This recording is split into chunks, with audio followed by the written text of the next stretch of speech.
ಈ ಸರ್ತಿ ಗಣೇಶನ ಹಬ್ಬಕ್ಕೆ ಬೇಸಿರೋ ಮೋದಕ ಟ್ರೈ ಮಾಡಿ. ಇದು ಹೆಲ್ದಿಯಾಗೂ ಇರುತ್ತೆ, ಜೊತೆಗೆ ಟೇಸ್ಟಿಯಾಗೂ ಕೂಡ ಇರುತ್ತೆ. ಇದನ್ನ ಮಾಡೋದಕ್ಕೆ ಒಂದು ಬಾಣಲೆಗೆ ಮೊದಲಿಗೆ 1 ಸ್ಪೂನಷ್ಟು ಒಂದು ಸ್ವಲ್ಪ ತುಪ್ಪ ಹಾಕೊಂಡು 2 ಕಪ್ಪಷ್ಟು ಕೊಬ್ಬರಿ ತುರಿ ಹಾಕೋತಾ ಇದ್ದೀನಿ. ಅದಕ್ಕೆ 1 ಕಪ್ಪಷ್ಟು ಬೆಲ್ಲ ಸೇರಿಸ್ಕೋತಾ ಇದ್ದೀನಿ.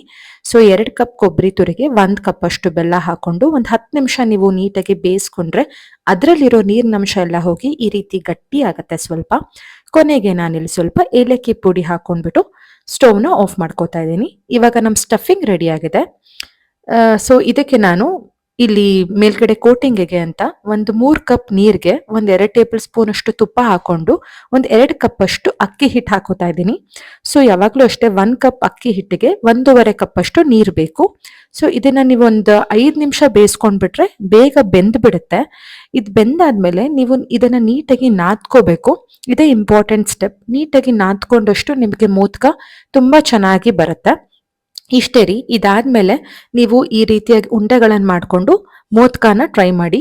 ಮೋದಕ ಮಾಡೋದು ಸ್ವಲ್ಪ ಟ್ರಿಕ್ಕಿ ಏನಿಲ್ಲ. ನೀವು ಬೊಟ್ಲು ಕಡುಬು ಮಾಡ್ತಿರಲ್ಲ ಆ ರೀತಿ ಬೌಲ್ ತರ ಶೇಪಲ್ಲಿ ಮಾಡಿಕೊಂಡು ಈ ತರ ಮಡಚ್ಕೊಳ್ಳಿ.